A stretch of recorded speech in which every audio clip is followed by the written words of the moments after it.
So basically, I'm just making this because a lot of people are scared about this shit, beginners mostly, and I just kind of want to show you that it's not so hard to start, doing what you need to do to work with Santa Muerte.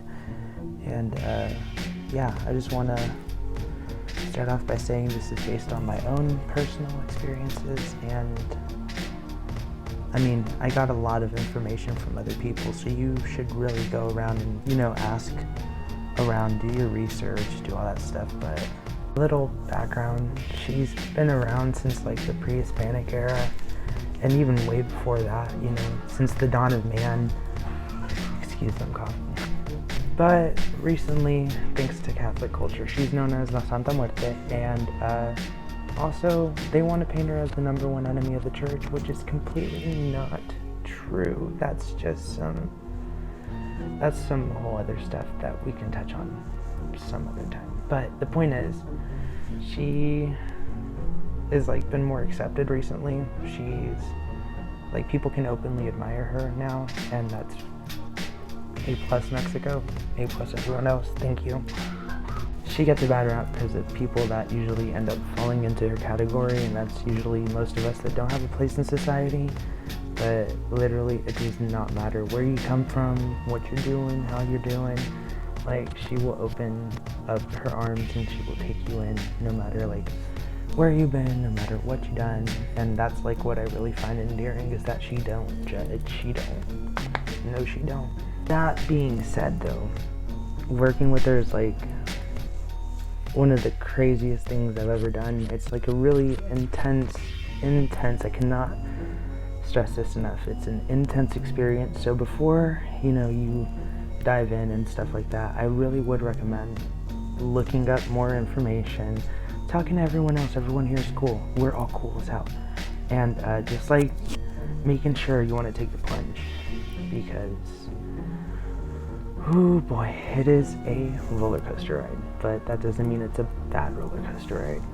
The thing is, because many others called out to her in times of need and stuff, and that's usually where we all come from. We usually, I'm not saying everyone, sometimes people look, or sometimes she meets people, sometimes people look for her, sometimes it's really dangerous situations, and that's where I came from. And so coming through that way, you're just kind of thrown in there, and there's really not any instructional guide on how to get started. So really all I got is suggestions and what worked for other people. I went around asking. I did a lot of research online, and again, I find that endearing because we come from different walks of life. There's multiple ways of contacting her and maintaining that communication. And I wrote this down on the script. I'm just going to read it because it sounds so poetic.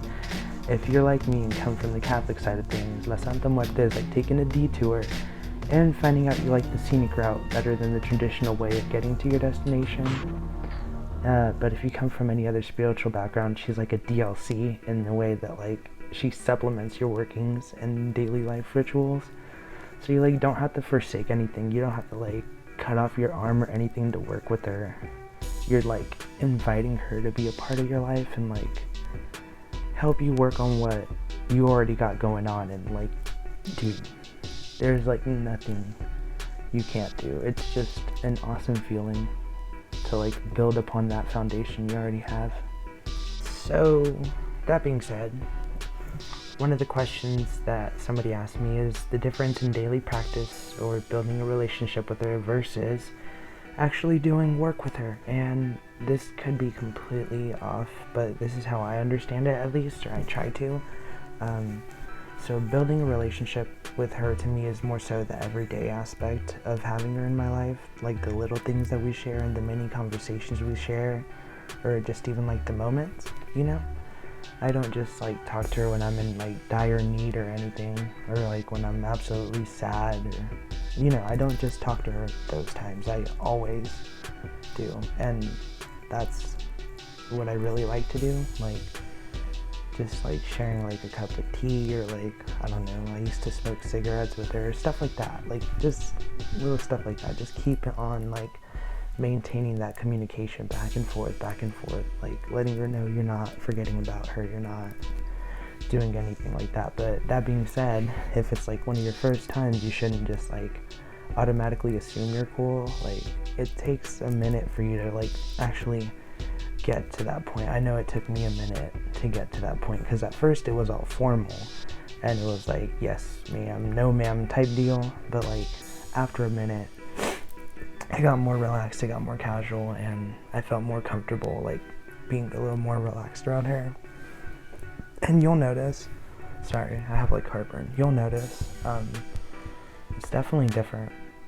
For like working with her, I see it more as like a spell crafting and actually like implementing her energy to like get what you need done. I haven't gotten much yet into that kind of stuff, but you can ask other devotees about this.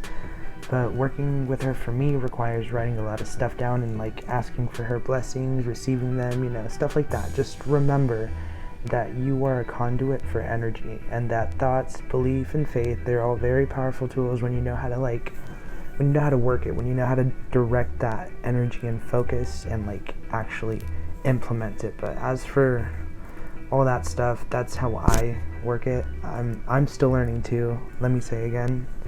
So like, yeah, you can literally be as sweet as pie and the most like motherly figure ever, but like, I know I've messed up a couple times, and boy, oh boy, you do not want to do that. You don't want to make her mad. Like, as for an altar, ideally you'd want to have like a statue or something that you can associate with their energy. I personally started with a skull candle holder and a glass of water and like a white veladora. Other than that, altars are really something that is personalized by you, and just make sure you bless whatever you put on it, and make sure that each thing has its own intent. For example, like I have a pair of socks that my son outgrew, and I have those like neatly placed on mine because I want her to watch over him when I'm not around. So like, even if you ain't got all the stuff to make up the altar, she's like the protector of the misfortunate and all. And like, she understands you may not have like a lot to work with, but like over time you may want to have a little space in your home dedicated to her. This helps a lot with like communication, spellcraft, like just make it your own and like have fun with it within reason. After all, you're like creating the space in which your energy and hers will create something amazing, and like that's just a blessing in and of itself. You may want to add like offerings like food and like just other stuff, like perishable stuff. And like, I don't know what the best practice is for like stuff like that. What I usually do is, if I see something is getting like a bit iffy or like gross, like I assume she already took what she needed from it, and I'll say something like let me clean this up for you, like let me take care of this for you, and like spruce up her altar. I'll like clean it up, make sure it's tended to. I don't really think there's like a right way of like disposing of the stuff. You just that you communicate your intent of wanting to keep stuff clean and looking nice. And I'm sure she appreciates, I can't speak English, I'm sure she appreciates like the gesture of you leaving stuff, and like it really won't go unnoticed. If I do leave like food or drinks, I do like candy or like stuff that's wrapped, you can do whatever. But like, I usually put like sodas, bottles of water, like, but you can really do whatever. Just like make sure her altar is like nice and clean, and she got you. Now, as for like candles that are left on the altar, like, do they need to be burned, or can they be used as like decoration? And I personally do not see an issue with like just having it there as decoration. You can add any personalizing touches, like I've said before, like within reason. But I would attribute having unburned candles to like being a carpenter and using like a regular like analog saw when you have an electric one fully charged and like available. Like, I really don't see an issue with it. But like, like if it's there and you're not burning it, you're gonna want to use it eventually, is what I'm getting at. It's not a bad thing, it's really up to you. But like, eventually you're gonna want to use it. I mean, do what you want. Like, ask other people, ask for like the general consensus. I don't really see an issue with it. You can decorate it however you want to. I mean, it's your own after all.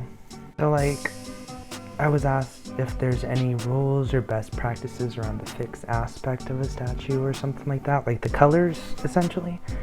And this is where people think that if you don't have a certain color, you can't do this, you can't do that, and that's like not the case. She's gonna work whatever you're trying to create or throw out. It's just a lot easier if you have like the corresponding color, because you're associating that color with like that kind of working. You know, it's like a subconscious, conscious thing. Like you have to be aligned completely, and just having the right color makes it easier to do. It's really more so for like us, so we know where to focus that energy and how to, like, you know, association, basically. Fancy word for association. But I got the colors. I'll tell you like what they mean. So black is banishment, hexes, you know, dark stuff, absorbing energies. Whites are protection. It's like a universal candle, so that means you can use it for any kind of like working or whatever. It's good for purification. Really good for that. Red is family, attraction, love, relationships, and those three were like the traditional ones. The other ones are green for legal or courtroom procedures, self-love and behavioral issues. Gold, I was cut off by my fucking phone, but like gold or yellow is money, abundance, and prosperity. Blue is wisdom, retaining knowledge, mental clarity, and growth. And purple is like transformative stuff, all around healing, like, you know, mostly known for like flipping negatives into positives, so like transformative stuff. I don't know why it took the wrong. So brown is sometimes used, scarcely, sometimes it's like for necromancy and just like as a substitution one. It's weird, I've never seen it. It says here that it's a thing, so I don't know. And like La Siete Potencias, 7 powers, it's like the third time you're recording it because I keep messing it up, but it's silver, copper, gold, red, blue, green, and purple. Silver is luck, copper is breaking negative energy, and the rest you know. Like the next part is really up to you. After you got your statue, you got your altar, you know. You could get a rosary, you could pray it, you can look up prayers, do it that way. Me personally, and how I started, I more so like to go from the heart, and like I just spill my guts out, lay it all on the line, you know, just talk to her. It works either way. Just don't forget to show gratitude and like be respectful. Other than that, like maintaining that line of communication is really up to you. And I will always like say this over and over again.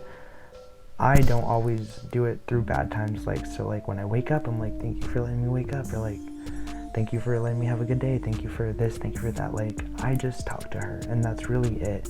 Whether you do like prayers or whether you just talk to her, there's no right way of maintaining it.